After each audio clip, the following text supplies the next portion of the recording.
tu dis qu'il faut arrêter de parler de Trump pendant la campagne électorale fédérale.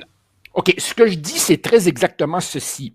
Richard, nous sommes en train de subir une campagne d'intoxication massive. Je suis pas conspirationniste, mais clairement, là, on est en train d'essayer de nous en passer une vite. Quelle intoxication? Par qui?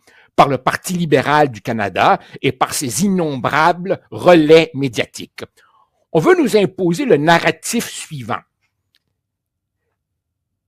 La question de l'urne doit être qui est le mieux placé pour contrer Trump? Réponse, Carney. Voilà pourquoi il faudrait voter pour le Parti libéral pour une 4e fois de suite.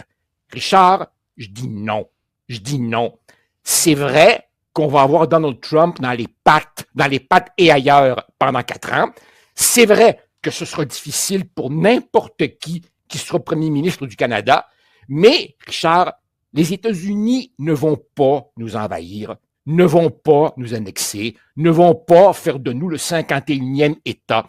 Et les problèmes canadiens sont, pour l'essentiel, antérieurs à Trump et ils sont largement auto-infligés.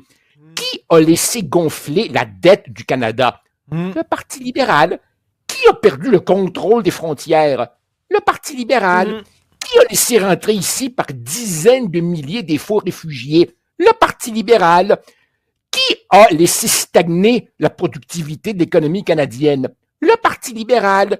Qui a permis les empiètements dans les champs de compétences des provinces? Le Parti libéral. Et là, tout d'un coup, Trump nous fait découvrir la dépendance de l'économie canadienne aux États-Unis. Allô? On peut-tu allumer nos hôtes? Ça fait combien d'années il aurait fallu faire quelque chose pour diversifier nos marchés? On n'a pas fait ce qu'il fallait. Qui n'a pas fait ce qu'il fallait? Le Parti libéral du Canada, qui aujourd'hui se présente comme tout nouveau, tout beau. Wow! Wow! On va-tu être assez cave pour avaler l'hameçon, l'appât, la ligne, puis la canne au complet? Moi, je suis convaincu que M. Carney, dans un placard chez lui, a une photo de Donald Trump, puis il allume un cierge chaque matin pour le remerciement pour faveur obtenue.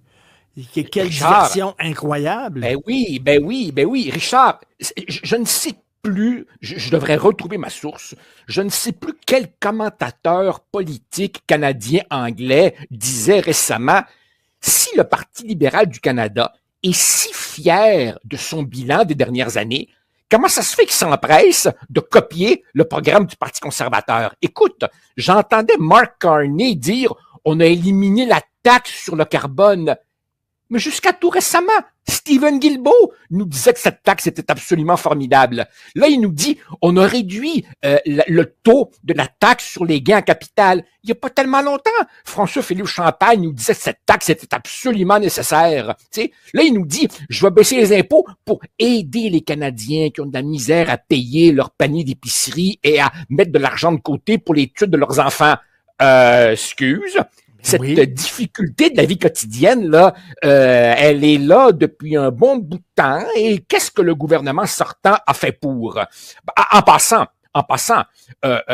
j'espère que... il répondra en anglais. Ce sera probablement plus compréhensible qu'en français. J'ai hâte qu'il nous explique comment il va faire pour en même temps baisser les impôts, en même temps réduire les déficits et en même temps augmenter les dépenses en armement. Alors, écoute, à un moment donné, là, on dit, Richard, que les campagnes électorales sont des tests pour les chefs. Quelque part aussi, c'est un test pour les électeurs. On a-tu un peu de mémoire? Question, est-ce que ça